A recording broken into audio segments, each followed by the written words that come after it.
Hop à la vachette.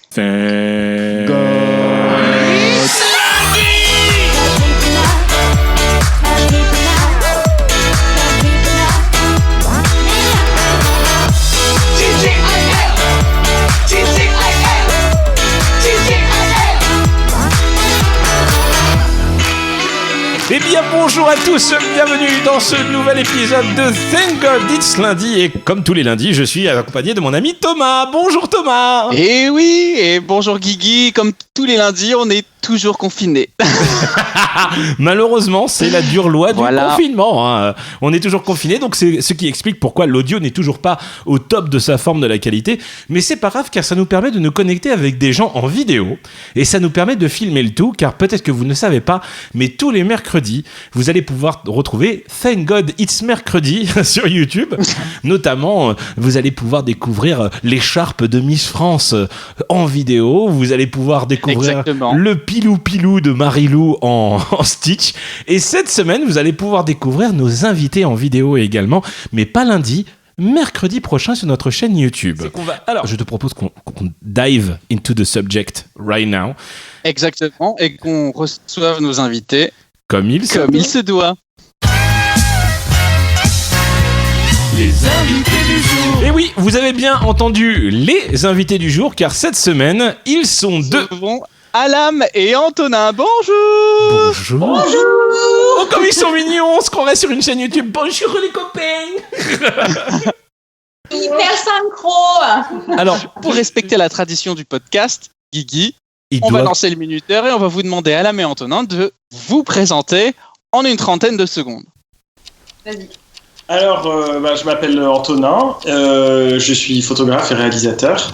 J'ai commencé, comme tout le monde, à la maternelle, et puis j'ai fini mes études aux Beaux-Arts de Paris. Et puis, voilà, du coup, maintenant, je bosse dur, et je laisse la parole à Alam. Je m'appelle Alam, et je travaille dans la production de cinéma. Et après, moi, j'ai fait des études d'histoire de l'art, et c'est par ce biais que j'ai rencontré Antonin il y a quelques années. Et, voilà. Et merci beaucoup, à la semaine prochaine. Du coup, aujourd'hui, on reçoit Alam et Antonin parce qu'en fait, comme je le disais en introduction, ils ont mis à profit le confinement de manière assez originale et qui répond en fait à un challenge mondial qui a été lancé via le hashtag Getty Museum Challenge. Je ne sais pas si vous en avez entendu tous parler. Absolument pas. Et aujourd'hui, justement, Alam et Antonin vont nous décrire de quoi retourne ce challenge. Et aujourd'hui, si vous voulez suivre en live les propos qu'on va illustrer avec nos invités, je vais vous partager dans le Discord le lien du compte Instagram sur lequel nous allons avoir les œuvres que nous allons discuter. Et c'est mon Instagram, mais on partage là-dessus les photos qu'on fait avec Antonin, c'est Solal _ Solal. Donc Solal, SOLAL _ Solal. Ouais. Très bien. Exactement. Et du coup, Solal. Racontez-nous un petit peu cette histoire de ce hashtag. Comment vous l'avez découvert et qu'est-ce qui vous a donné envie de le faire ? Alors, la première photo qu'on a postée, on n'avait jamais entendu parler du challenge. On l'a postée la première semaine de confinement. C'est une photo qu'on avait envie de faire depuis longtemps. C'est donc un tableau que j'avais envie de reproduire depuis longtemps, d'un tableau d'un peintre espagnol. C'est une femme allongée sur un canapé vert et il se trouve que nous avons un magnifique canapé vert. Donc on n'avait pas encore entendu parler de ce challenge. On a posté la photo qui a eu pas mal de succès par rapport à mes posts de d'habitude. Et suite à ça, en fouillant un peu dans Instagram, j'ai vu qu'il existait un challenge qui avait été lancé à peu près en même temps, qui consiste à reproduire chez soi avec les éléments les moyens du bord des tableaux célèbres ou moins célèbres. Voilà. Et donc, une fois qu'on a vu qu'il y avait ça, on a eu envie d'en faire encore plus. D'accord. Donc, le nom du hashtag, c'est quoi ? Alors, c'est hashtag Getty Museum Challenge, mais en vérité, c'est moi le premier hashtag que j'ai vu, c'est cette photo. C'est un hashtag en néerlandais, donc je veux pas trop m'avancer. C'est Tussen Kunst en quarantaine, et c'est 3 filles à Amsterdam, je crois, qui ont lancé ça parce qu'elles s'ennuyaient. Puis le Getty a repris ça et a lancé son challenge. Voilà. Comme beaucoup de musées d'ailleurs, il y a beaucoup de musées partout sur la planète et je crois qu'il y a eu un gros truc en Russie aussi autour de ce genre de challenge. Donc les Russes, ils sont allés très fort. Ils ont fait beaucoup de tableaux dans le genre. Et partout sur la planète, le Met s'y est mis, énormément de musées, tous les grands musées en fait se sont mis à faire ce genre de challenge avec les tableaux qu'ils ont dans leur collection. Voilà, ils ont invité les gens à aller un peu parcourir leur collection et à s'inspirer en fait des tableaux de leur collection pour pouvoir se faire, j'imagine, un peu de promo pendant le confinement, de pousser les gens à aller voir ce qu'il y a dans les musées. Alors, c'est vrai que quand tu parcours un peu Instagram, ce challenge-là de reproduction de toiles et de peinture chez soi en photo, c'est quelque chose qu'on voit de plus en plus en fait aujourd'hui sur les réseaux, mais qu'on va énormément trouver tourné de manière humoristique.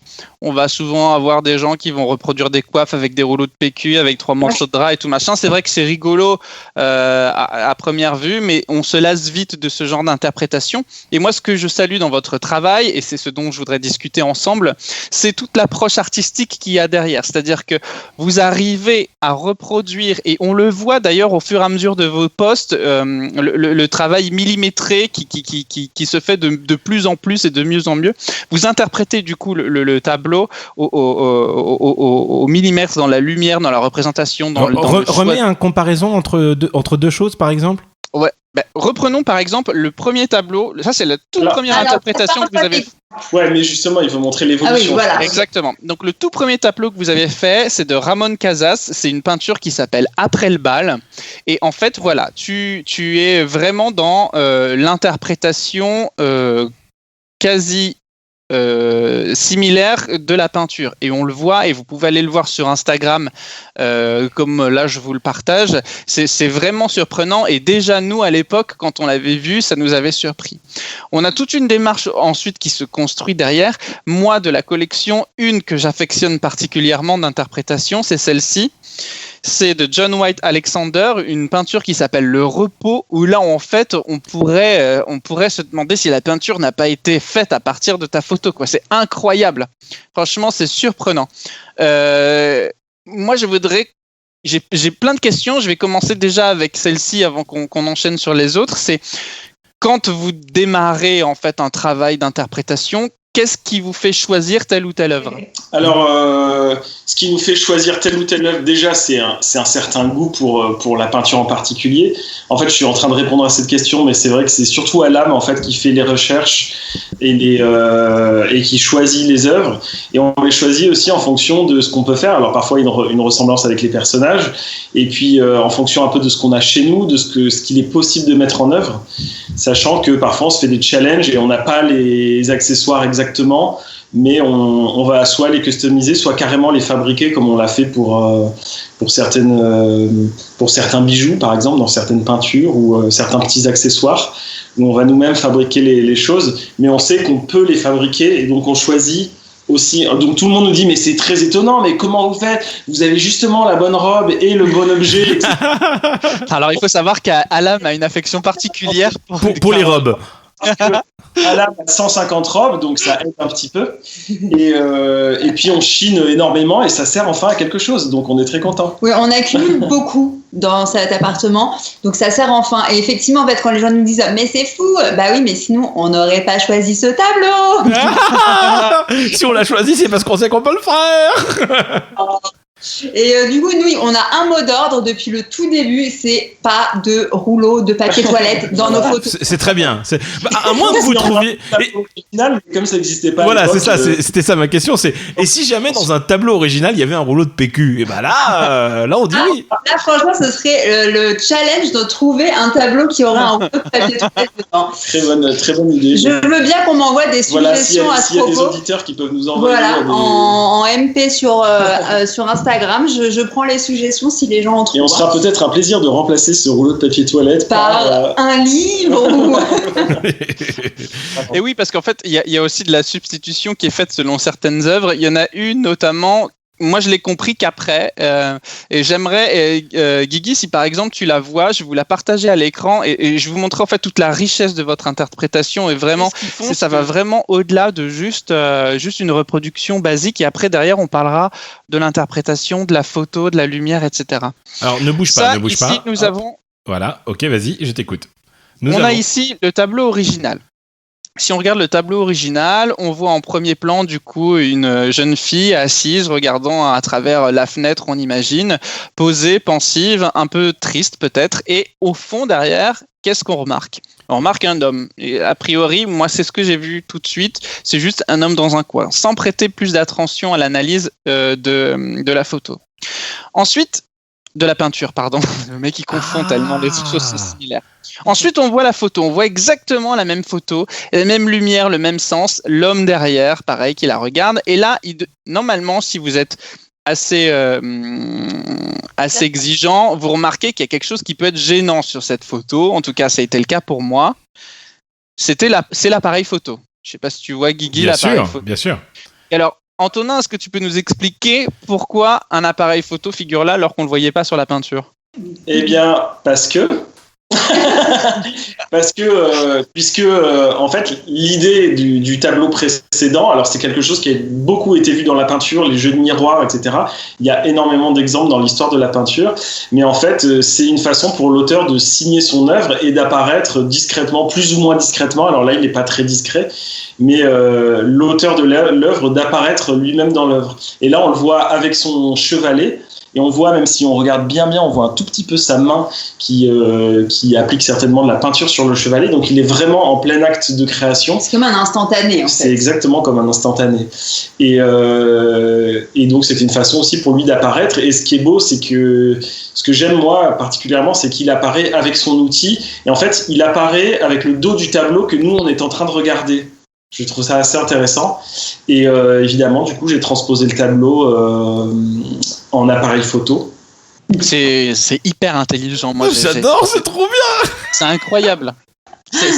C'est toute la subtilité de vos travaux justement sur ce challenge qui est ici représenté à travers cette image et on va pouvoir discuter de plein d'autres interprétations. Vraiment, moi c'est quelque chose que je me délecte à regarder. Et alors étrangement, à l'inverse de la consommation que je peux avoir d'Instagram, et je vous engage à tous de le faire, c'est contrairement aux photos que tu vas défiler, tu vas regarder une fois, tu vas snapper. Moi, je passe énormément de temps du coup à regarder vos interprétations et c'est un plaisir, c'est vraiment un plaisir. Alors, vous disiez notamment en introduction que voilà, vous aviez commencé à prendre le challenge un peu voilà, pour le plaisir et puis l'audience arrivant, le buzz avançant, vous avez eu de plus en plus de likes, de plus en plus de questions. Est-ce que du coup, aujourd'hui, dans l'interprétation des photos, des peintures que vous faites, pardon, décidément, vous mettez vous aussi une pression supplémentaire pour arriver à cadrer plus, ou vous gardez le même plaisir que vous aviez initialement ? On garde la même pression qu'on avait déjà au départ. Non, comment dire, un peu oui, un peu non, c'est-à-dire qu'on fait comme on a toujours fait. En revanche, c'est sûr que dans le choix du tableau, on a plus envie de choisir des choses un peu exceptionnelles, un peu. On va pas choisir des œuvres qui sont trop bateaux parce qu'on sait que derrière il y a une certaine attente et qu'on a moins envie de faire des choses qui sont très très simples. Donc il faut qu'il y ait un petit challenge à chaque fois, mais. Ouais, alors c'est vrai que je dois avouer et profiter pour faire mon mea culpa. Je suis très relou quand on prend les photos avec Antonin. Et lui aussi, mais je ferai mon mea culpa après. D'une autre manière, moi je suis assez relou avec lui et je le pressurise vachement et je suis pas toujours agréable, donc. Et donc oui, en fait, dès le début, on se dispute un petit peu. Parfois, quand on fait les photos, genre mais non, mais fais ça, mais là. Et donc voilà, c'est pour ça qu'Antoine disait, on fait toujours avec la même pression qu'au début. Ah oui, d'accord. Non. Mais ça nous amuse quand même énormément de le faire. On rigole beaucoup, surtout en amont, quand on cherche les accessoires, on a les idées de génie, tu sais, où on se dit, regarde bien cette couronne, en fait, les cabochons, on dirait des ricolas. Et là, tu en courant au Super U avec son attestation de sortie. Forcément, très important. Pour trouver des bonbons et après pouvoir fabriquer la couronne. C'est génial. Mais c'est vrai qu'il y a une effervescence quand même au moment où on choisit le tableau et qu'on se dit ah ouais, ça on va le faire comme ça on va le faire comme ça, ah mais tiens regarde, j'ai trouvé ce tissu, j'ai trouvé ça, et puis on essaie d'être ingénieux parce que forcément on est chez nous, on dispose de pas tant de matériel que ça finalement, et on essaie de trouver des petites combines à chaque fois pour tous les trucs, et il y a un côté assez jouissif. C'est ça qui est extraordinaire quand justement tu es dans cette phase de création et que tu es en ébullition, c'est que ça part d'une toute petite idée et ça se transforme très très vite en quelque chose de gros. Par exemple, la semaine dernière avec Johan qui est mon colocataire, on était en train de, j'étais en train de faire ma petite maquette, je suis en train de faire une petite maquette parce que je m'ennuie, lui il était en train de monter ses vidéos YouTube, et on écoutait derrière sur l'Apple TV, tu sais, des bandes de musique pour pouvoir profiter un petit peu du temps. Et d'un coup, il me dit, tu peux pas mettre la musique, là, tu sais, de la vidéo sur Internet qui fait fureur, là, avec, tu sais, les 4 personnes qui soulèvent le cercueil, là. C'est... Et exactement, on l'a tous, cette référence, tu vois. Et là, du coup, tu sais, je la mets, et Joanne, il me dit, ça serait cool qu'on fasse une vidéo avec ça. Je fais, ah ouais, c'est vrai que ça serait pas mal. Mais attends, mais fait la vidéo. Mais qu'est-ce qu'on fait alors ? On va prendre le canapé pour faire le cercueil. Ah ouais, t'as raison, on va prendre le canapé. Donc nous voilà sortis avec le canapé dehors pour mettre sur le cercueil. Il me fait, mais attends, mais qu'est-ce qu'on met sur le cercueil ? Je fais, je sais pas, on a qu'à mettre Milady qui est ma chienne. Je fais, non, on va tomber du fauteuil, c'est pas la peine. Bon, on va mettre Totoro. Puis on se dit, on va mettre Totoro sur le fauteuil. Et après, il se dit, ah non, mais en fait, c'est pas très drôle. Puis je regarde sur ma gauche et puis je vois, tu sais, le bac à jardin sur lequel tu mets tous tes outils, qui est super lourd parce qu'il y a tous les outils dedans. Je fais, ah, mais ça ressemble vraiment à un cercueil. Et du coup, on se retrouve à vider le bac à sable, et puis après c'est parti sur une story où on enterre Disneyland vu que c'est fermé, et on a rigolé, alors que tu vois c'est parti d'un petit truc, donc je comprends mais tellement votre histoire, parce que ça part de rien, et puis au final tu te dis mais en fait c'est vrai que ce petit bonbon de Ricola ça pourrait faire un petit truc, comment je vais pouvoir faire pour retrouver le petit détail. Alain, j'ai une petite question. Ouais. Parce que je te vois maintenant en Skype, la première image que j'ai vue de toi, je me suis dit, waouh, on dirait Frida Kahlo un petit peu. Est-ce qu'on te l'a déjà dit ? On me l'a déjà dit beaucoup, et je me suis déjà beaucoup déguisée en Frida Kahlo. À chaque soirée déguisée, c'est un peu c'est un peu le go-to. Parce que tout le monde s'attend à ce que j'arrive déguisée en Frida Kahlo, mais oui, ça m'est arrivé plusieurs fois. Et j'aime beaucoup l'œuvre de Frida, et donc ça me fait très plaisir. Faut juste que tu te mettes un peu de noir et du scotch pour terminer les sourcils, parce oui, que, voilà, parce que toi c'est bien maintenu, elle non. Et vous en avez fait des tableaux de Frida ou pas encore, justement ? Pas encore. C'est dans la liste. Les amis, il faut que vous trouviez. Exclu. J'ai trouvé. Non, mais d'ailleurs, il y a un filtre sur Instagram, il y en a plein, des filtres Frida Kahlo. Donc l'autre fois, je me suis prise en photo avec le filtre Frida Kahlo. J'ai fait un petit sondage pour savoir est-ce que les gens avaient envie que ce soit le prochain tableau de confinement. Il y a quand même eu 97% de oui. Ah. Évidemment, les seuls qui ont répondu non, je crois que c'est Antonin. Non, moi je suis d'accord. Ah bon, je pensais que tu avais fait exprès J'ai jamais répondu à aucun sondage, et pas plus celui-là. Ok. Donc c'est un pote qui a liké non avec ses 2 comptes Instagram pour bien oui. Il y en a toujours qui sont là pour foutre en l'air tes comptes Insta et tes sondages. C'est chiant, ça. Hein, ils le font exprès. J'étais à 2 doigts d'avoir 100%. C'est clair. Donc voilà, peut-être. C'est en cours de réflexion, mais pareil, ça c'est les Frida, on en a vu beaucoup. Tu sais, quand tu cherches quand tu regardes les hashtags du Getty Museum Challenge ou le hashtag entre Between Art and Quarantine, ou voilà, donc on en voit beaucoup passer, et j'essaye d'en trouver un qui serait pas trop vu déjà. Donc c'est ça que j'apprécie aussi dans vos travaux. C'est vrai que c'est à l'inverse de beaucoup où ils vont choisir des toiles hyper connues, qui vont capter l'attention de la plus grande majorité. Là, en fait, vous arrivez à capter l'attention par votre interprétation, parce que c'est des toiles que, à moins d'être féru d'art, tu ne connais pas du tout. Justement, est-ce que cette démarche de recherche, elle s'inscrit dans votre passif artistique l'un comme l'autre ? Est-ce que toi, c'est des œuvres, par exemple, sur lesquelles tu avais déjà travaillé à l'âme dans le cadre de ton éducation artistique ? Celle avec le canapé vert, je la connaissais depuis longtemps. Celle avec la robe blanche, celle que t'aimes beaucoup aussi. C'est pas des œuvres sur lesquelles j'ai travaillé, parce que moi en histoire de l'art j'avais écrit un mémoire. Mon master c'était sur un tout autre sujet, c'était sur la sculpture déjà.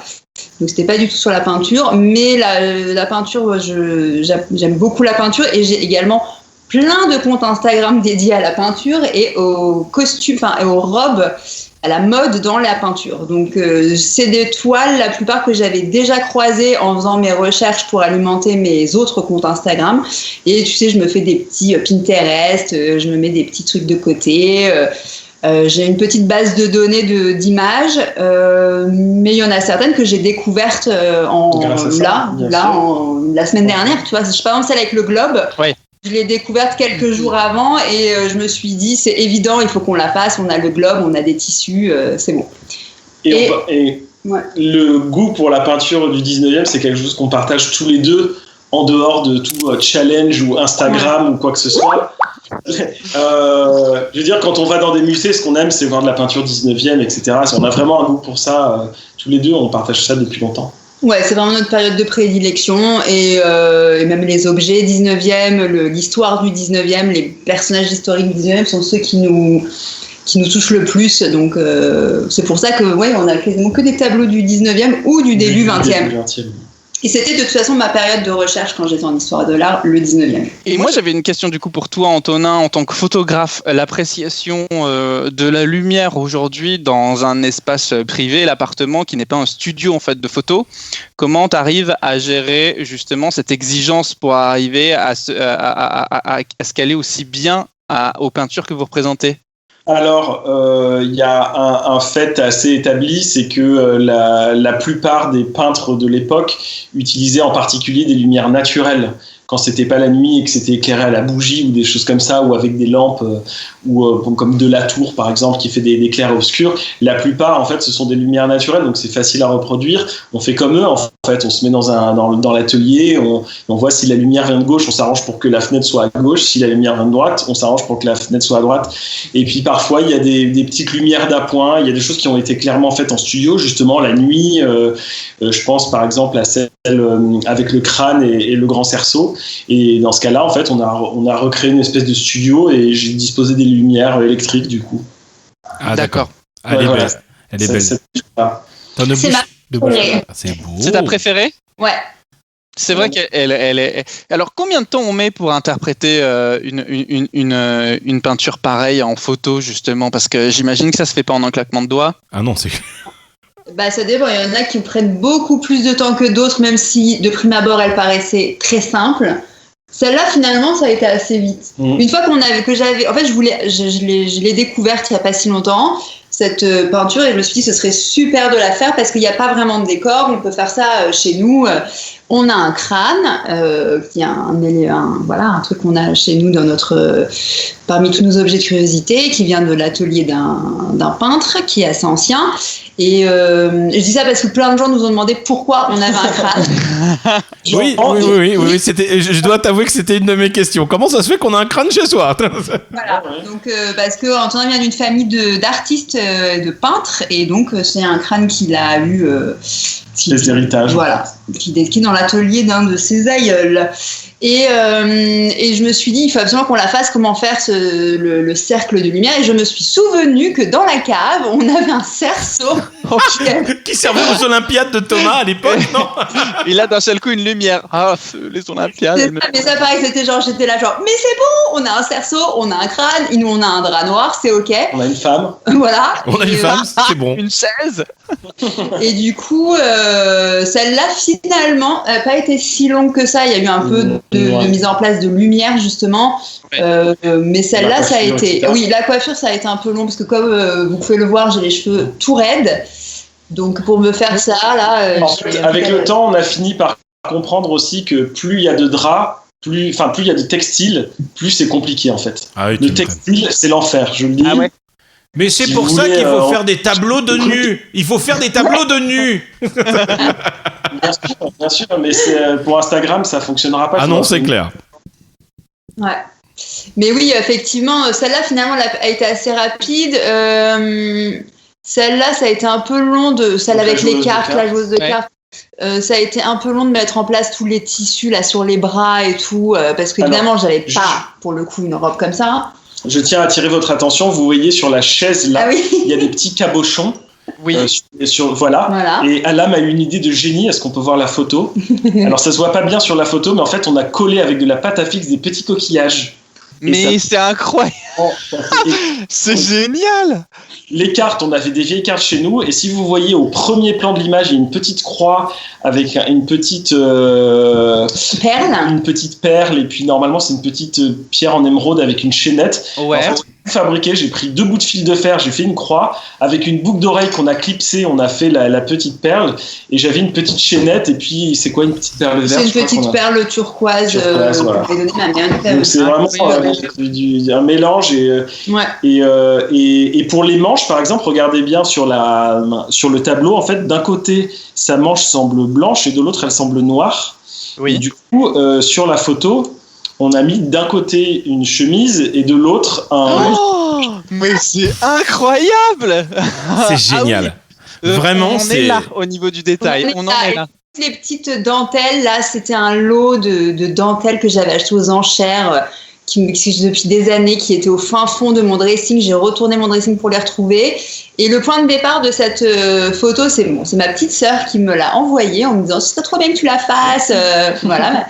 Et le point de départ, c'est qu'elle a sur le corsage là, une perle. Oui. Et j'avais une seule et unique boucle d'oreille qui est exactement le truc. C'est bon, on peut la faire. J'ai du corsage. C'est incroyable. Je suis vraiment épaté par ce que vous faites, les amis. Parce que moi, je voulais me garder la surprise, parce que Thomas m'a envoyé le lien la semaine dernière, mais j'aime bien découvrir en même temps, vu qu'on avait dit qu'on allait faire des captures vidéo, donc je suis très content de pouvoir participer à ça. Mais est-ce que tu peux dérouler un petit peu le compte Instagram? Parce que j'ai cru voir une photo où Antonin est dessus. Exactement. La voici. D'accord. Ouais. Attends, c'est le tableau ou la photo, là? On est d'accord, c'était la photo. C'est génial. C'est incroyable. Celle-là, elle est dingue. C'est celle qui a eu le plus de succès.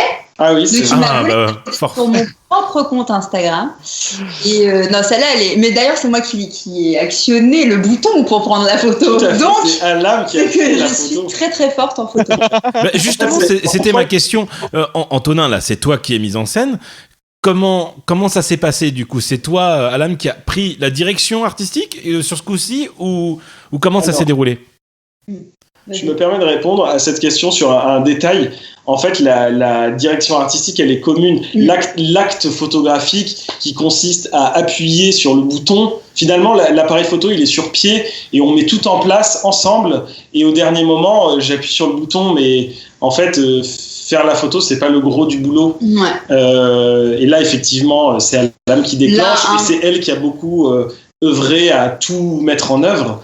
Mais je tiens à souligner que sur les autres photos, c'est pas moi qui mets tout en œuvre. C'est vraiment quelque chose qu'on fait ensemble, en fait.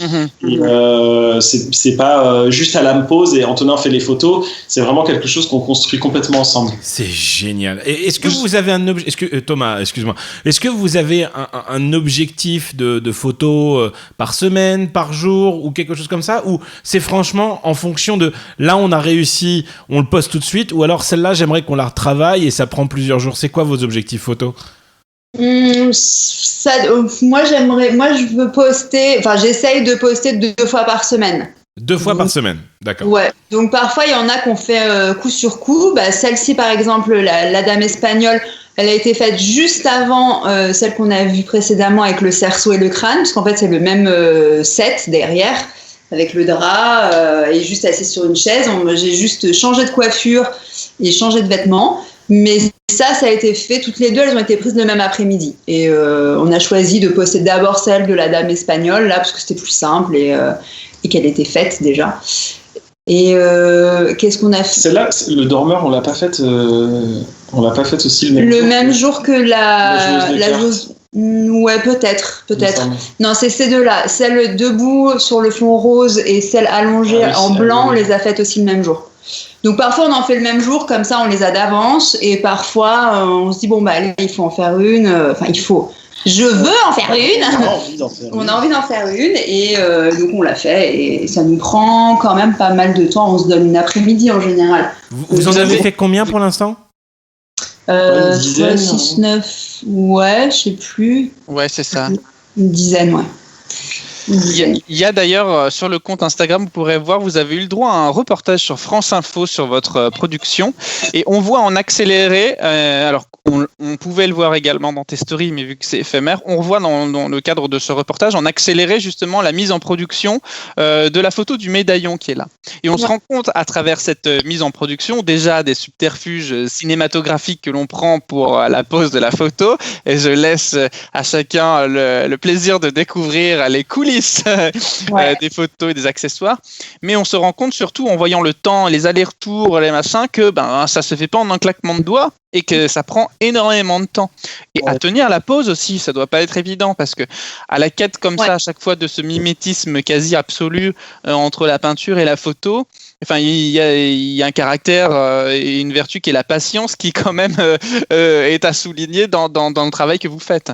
Ouais, et c'est vrai que sur celle-là, à la fin, on s'était un peu épuisé, on était un peu à cran. Et finalement, elle est tout à fait réussie. Mais oui, j'étais en équilibre sur 3 coussins qui glissaient. J'avais le bras tordu parce qu'ils ont toujours des poses pas possibles, en fait. Ils sont toujours en train de tricher, en fait, que ce soit lumière ou positionnement du corps. Tu te dis toujours que c'est impossible d'être comme ça. Tu vois, si vous essayez de voir. Ouais. Comme ça, et d'être gracieuse et d'être relevée et puis de tenir le compas comme ça avec 2 doigts comme des baguettes chinoises et puis d'être en équilibre sur un globe, c'est pas possible. Donc nous, il y a en dessous une boîte à chaussures pour soutenir le livre, il y a moi en équilibre sur 3 coussins avec les tissus qui glissent dans tous les sens, une avec des bonbons qui est accroché on ne sait comment. Et les bracelets qui tiennent avec de la pâte à fixe aussi. Ouais. C'est du cinéma. Mais c'est génial. Et du coup, ce reportage justement que vous avez fait pour eux, du coup, parce qu'à mon avis, ils ont dû vous contacter. Comment ça s'est déroulé ? C'est eux qui ont dit, on a vu ce que vous avez fait, faites-nous un time lapse, ou comment ça s'est passé ? Ils nous ont demandé en fait si on avait des images et si on pouvait se montrer en train de faire une des photos. Et c'est nous qui avons choisi de le faire sous forme de time-lapse parce qu'évidemment ça prend des heures, particulièrement celle-là qui était assez compliquée parce que beaucoup de textiles, parce qu'une position très inconfortable, parce qu'on pense que le peintre a beaucoup triché en fait sur plein de détails et donc elle était assez compliquée et longue à faire et je pense que le time-lapse s'imposait. Et puis on a montré aussi comment on faisait, ça ils l'ont pas montré, mais on a montré comment on avait fait les bijoux par exemple. Ouais, comment Antonin a fabriqué la couronne, le bracelet et la boucle d'oreille. Parce que typiquement, ces accessoires font partie des interrogations qu'on a tous quand on regarde vos productions en confinement, puisqu'il y a le hashtag aussi tableau de confinement qui est à suivre pour avoir ça, c'est très important.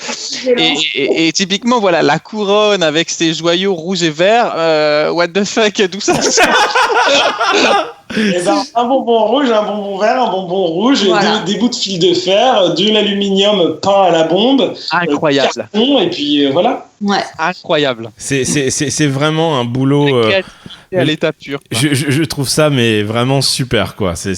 Et du coup ce reportage qui a eu lieu, est-ce que t'as vu que ça t'a rapporté beaucoup de monde ? Est-ce que tu as ressenti un feedback particulier sur ton Insta ou Bon, moi j'avais déjà de base pas beaucoup d'abonnés, hein. Je suis pas non plus une super influenceuse, donc j'ai gagné quelques centaines d'abonnés depuis qu'on a commencé à faire les tableaux de confinement et effectivement il y a quelques personnes qui m'ont écrit pour me dire qu'ils nous avaient vus sur France Info, donc j'étais super contente parce que ça passait sur France TV Info, qui est une chaîne d'info je pense de la TNT il me semble. Canal 24 de votre TNT. Bravo. Et, nous on n'a pas la télé mais on se connaît, on regarde un peu sur internet. Vous êtes regardez-vous. J'espère quand même, c'est la moindre des choses. Effectivement, on s'est bien regardé. Et oui, donc il m'a contacté le journaliste m'a contacté sur Instagram. Il avait vu nos photos grâce au hashtag Getty Museum Challenge dont on parlait au tout début, et il nous a demandé si on serait d'accord pour faire une petite interview pour un des médias pour lesquels il travaillait. Et finalement, c'est passé sur France TV Info et on était très très très contents parce que des amis de nos parents, des amis à nous ont vus, et puis aussi des gens m'ont écrit sur Instagram pour nous dire j'ai découvert votre travail sur France Info. Voilà. C'est chouette parce que les encouragements aussi, quand tu te donnes comme ça, même si tu le fais pour le plaisir à la base sur des aspects créatifs, c'est toujours aussi galvanisant, ça te donne un peu de boost aussi et de plaisir, et on vous encourage en tout cas nous aussi à ce que vous continuiez. Je voudrais du coup reprendre un point, et j'ai essayé de la masquer autant que faire se peut dans le programme pour qu'on puisse parler de la photo de la décapitation de Saint Jean-Baptiste qui attire l'œil de pas mal de gens qui nous suivent sur Discord. Est-ce que vous pouvez aujourd'hui nous raconter en fait les coulisses de cette photo et de cette... Je peux vous dire que ça fait très mal d'abord. Ça va mieux, j'ai des points de suture, j'ai essayé de les cacher, mais... Ça va mieux. Alors, cette photo, je l'ai découverte cette peinture, je l'ai découverte pendant mes recherches, là, le mois précédent. J'avais beaucoup envie de faire soit un Saint Jean-Baptiste avec Antonin, soit un Judith et Holoferne. Donc on avait en tête un tableau un Judith et Holoferne qui est au musée de Lyon en tête, mais c'est un extérieur un peu de nuit, donc c'est un peu compliqué là où on habite en pleine ville. Donc on l'a un peu laissé de côté pour plus tard. Et puis je suis tombée sur celle-ci et donc Antonin était d'accord pour se faire couper la tête. Voilà. Donc making-of. Justement, j'ai essayé de vous chercher une image rapidement, mais je vais pas y arriver. Je sais pas si on va. Le making-of, c'est vraiment tout bête. C'était de découper une assiette simplement pour que je puisse mettre ma tête dedans. Et comme l'appareil photo, on fait tout avec un appareil photo en fait, et pas un smartphone, je veux dire. Voilà, elle est là, je peux vous la montrer en photo. Et donc l'appareil photo est sur pied. Voilà. Ah oui. L'assiette découpée à l'arrache. C'est génial. Une sorte d'outil, dont une scie à métaux. Donc on a sacrifié une assiette dont on se servait jamais, qui est en métal. Et donc l'appareil photo est sur pied, on a mis un minuteur et c'est là qu'a commencé la galère. Oui. Parce que essayez de vous mettre dans cette position en 10 secondes, genre parfaitement, avec les tissus qui tournent, les trucs, Mais il aurait fallu mettre un deuxième pied qui filme cette mise en situation pour le souvenir. Que comme cette photo, c'est un voile un peu où j'étais à moitié toute nue, on s'est dit non, on va pas faire de making-up sur celle-là parce que c'était la crise où j'étais en train d'arracher les trucs. Mais ça va pas, mais regarde, ça tient pas, ça va pas, c'est pas du tout mon truc. Donc genre j'avais des tissus scotchés avec du gaffeur dans le dos quand même pour que les voiles là tombent pas dans tous les sens. Lui, il avait son truc, là, son assiette, il fallait faire hyper gaffe pour pas qu'il se fasse mal. Et on avait passé le tissu en dessous pour que ça lui fasse une sorte de cape comme chez le coiffeur. Si on regarde bien, en fait, on a pris le même tissu pour sa robe et moi, je me suis mis. Et du coup, on voit un petit peu, mais c'est... Oui, non, mais ça reste quand même très subtil. Donc, en fait, c'est une photo, et je tiens à le préciser, qui est réelle, c'est-à-dire qu'il n'y a pas de retouche Photoshop aujourd'hui sur celle-ci. Non, alors il y a juste sur le traitement d'image. Il n'y a pas de montage. Il n'y a pas de montage. Il y a ce qu'on appelle du développement, donc c'est pas vraiment de la retouche, mais c'est juste gérer le contraste, les couleurs, etc. Pour qu'il y ait cette ambiance-là. Sinon, on peut pas arriver à ce résultat. C'est pour simplement juste pour qui est très jaune en fait, et ça on pouvait pas l'avoir nous avec nos lumières. Donc il y a du traitement. Il y a du traitement, mais il n'y a pas de retouche particulière au-delà de ça. C'est comme un filtre Instagram, si vous voulez. Voilà, on va. Oui, voilà, c'est ça. C'est comme si on avait mis un filtre. On a quand même pas mal de personnes qui nous posent des questions. Bon, certaines vous avez déjà répondu pendant l'épisode, mais selon vous, c'est quoi la photo la plus ressemblante que vous ayez fait ? C'est Kylian qui pose cette question. La plus ressemblante. Il y a d'Antonin, franchement, Antonin, l'homme endormi, elle est vraiment pas mal parce que lui, pour le coup, il est assez. Il a le physique aussi qui va. La dernière aussi, je la trouve pas mal, celle avec le piano. Je la trouve quand même pas mal ressemblante. On sent qu'elle n'est pas trop. Oui, celle avec la guitare. La guitare qui est une de nos toutes premières en fait, où même nous on était bluffés. Mais même lui, il marchait dans l'appartement et il était au téléphone avec sa maman et il lui disait mais c'est fou, il y a la dame du tableau qui marche dans la maison. En fait. Oh, c'est trop mignon. Celle avec la guitare, c'est la deuxième qu'on ait postée. C'est une femme toute en blanc qui tient une guitare et elle a une coiffure un peu années 30, 40.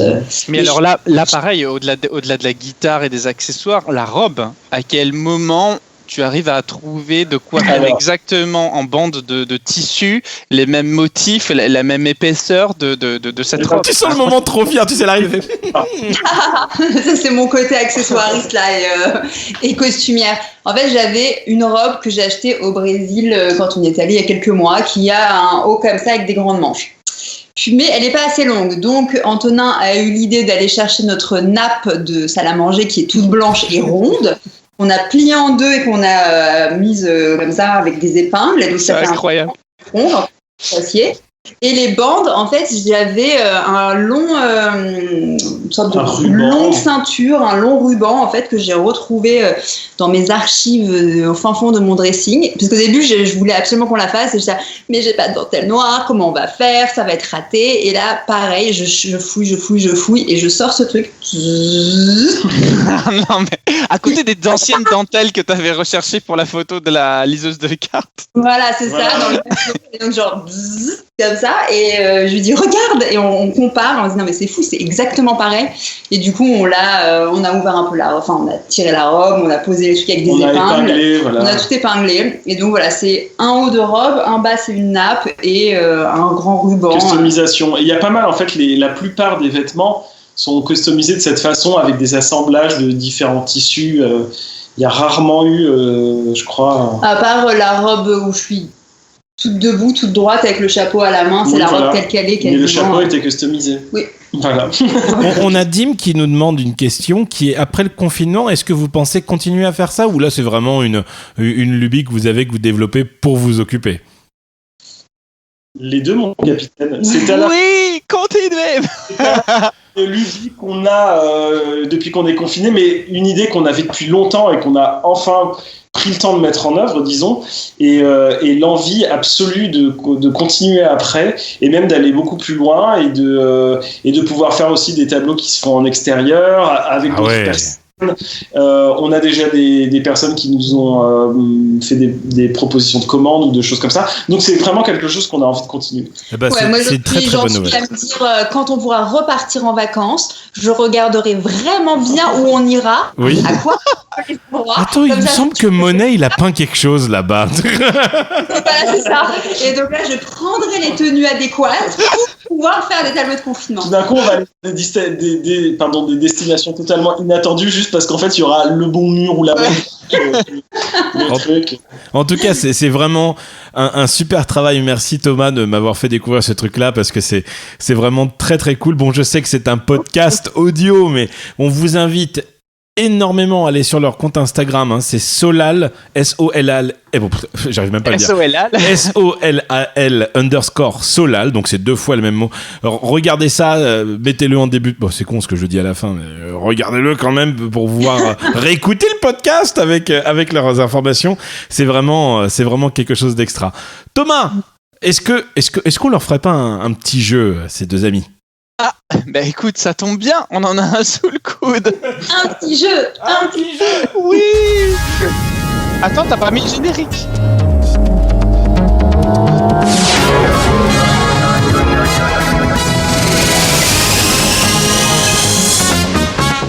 Ah oui, bonjour à tous et bienvenue à Question pour un confinement. Thomas, explique-nous pourquoi on n'a pas eu notre générique du Le Jeu cette semaine. Qu'est-ce qui se passe? Eh bien, on n'a pas eu... Alors, on pourra le mettre pour le plaisir, parce qu'on aime toujours ce générique maison. D'accord. Mais... Tu veux que je le mette ou que je le mette pas? Ouais, vas-y, mets-le et après j'explique les règles du jeu. Très bien.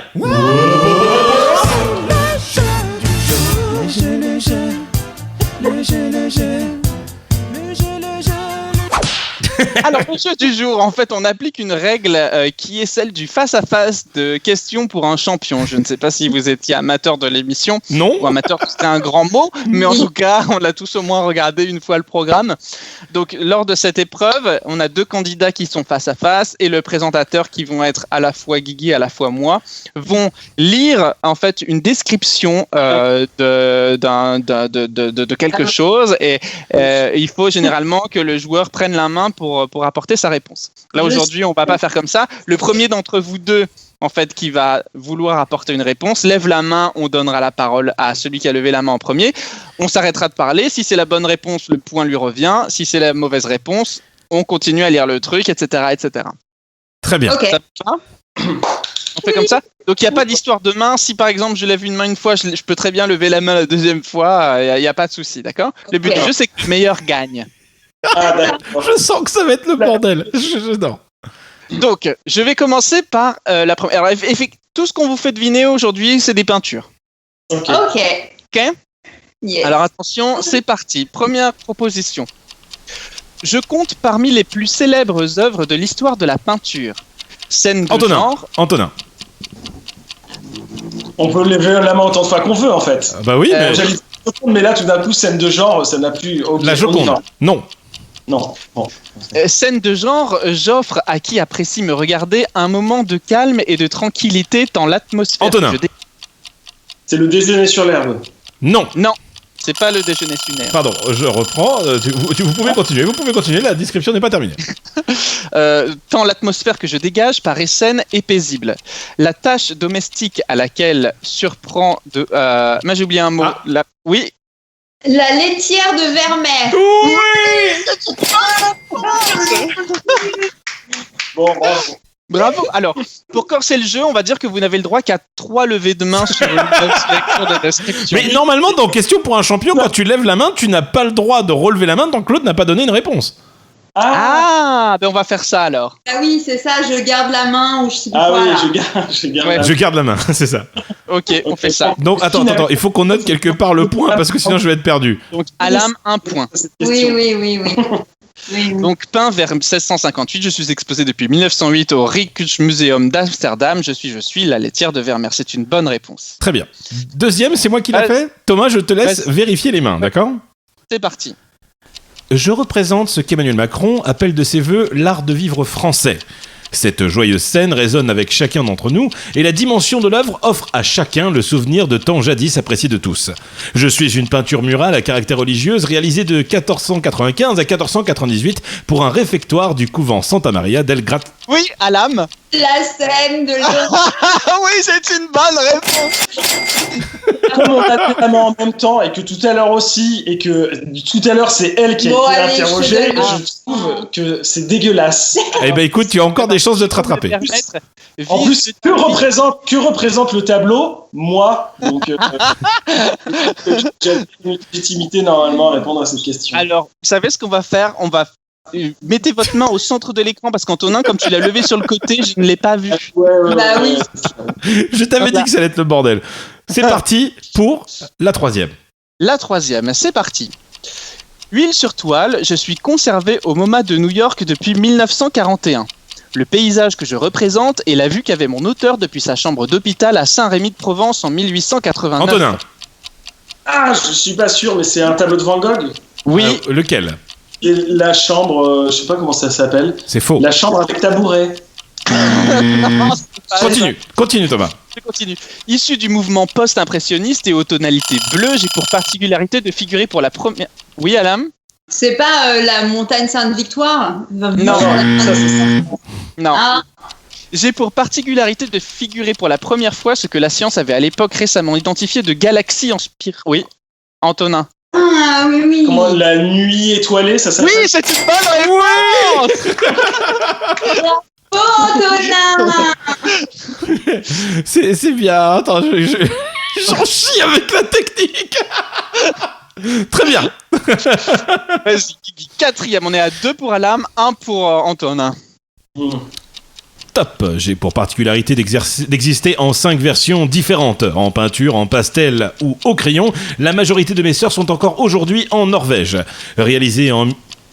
Oui, Antonin. C'est quoi ? C'est pas le cri de Mais Mouse ? Oui, c'est le cri de Mouse. C'est une bonne réponse, putain, c'est incroyable.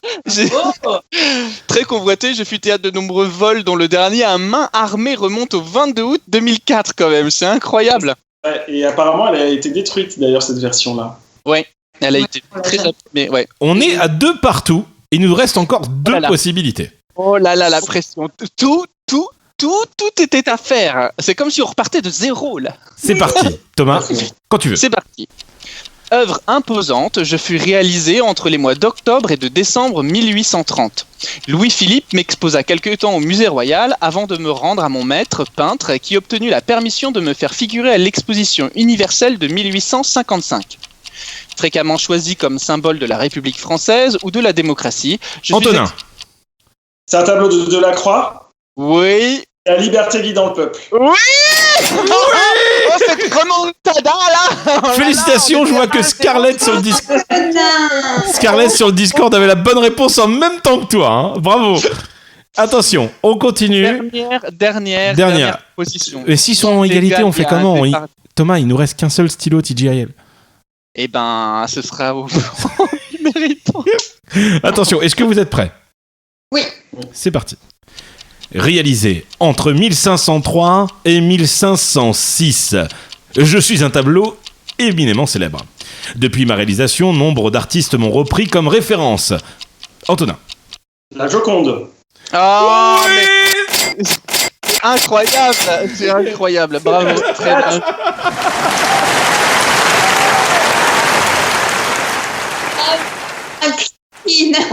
Je vous enverrai tous les textes parce que je me suis fait chier à écrire 6-7 paragraphes par œuvre.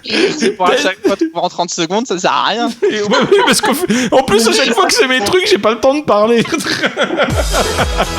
Mais en tout cas, félicitations Antonin, tu recevras bientôt par la poste, quand ça remarchera, un stylo TGIL sur lequel tu pourras signer des autographes. Mais ça va, on habite ensemble, je pourrais l'utiliser moi aussi. Ouais, trop bien. Autorisation de sortie, ça va. Oui, voilà, pour faire vos attestations de sortie. Alors, on va faire un petit challenge. On va glisser un stylo dans une de nos œuvres. Ah oui. Ah, je dis oui. Il n'y a plus qu'à faire un... Est-ce que quelqu'un a la possibilité de faire un tableau TGIL vite fait avec du PQ? En tout cas, on rappelle que votre Instagram c'est Solal. Et si je puis recommander aussi un autre Instagram d'Alam qui est absolument génial et très très beau, qui s'appelle Dresses and Paintings. Voilà. Donc Dresses and Paintings. Et vous allez très bien comprendre. Oui, qui est dédié au costume, à la mode, dans la peinture. Et en tout cas, merci à vous. C'était vraiment trop bien de vous recevoir. Je suis très content de cette émission. C'était très cool. Merci à vous. Thomas, quand même, on va remercier nos amis de Discord parce que je l'ai pas fait la dernière fois. On remercie Corentin, Dim, Faye, Hugmat, Jus, Nagla, Parkland Paris, Pierrot, Rocket, Scarlett, Siladiel, Venix et Parcurien qui étaient là pour nous écouter en direct pendant cet enregistrement. Merci à vous de nous avoir écoutés. Bravo à tous ceux qui ont participé au jeu. Félicitations.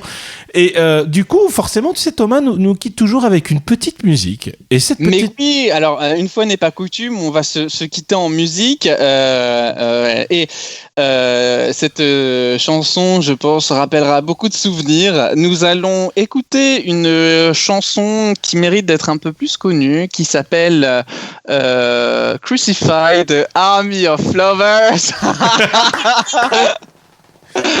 On adore. On est fan. C'est notre hymne.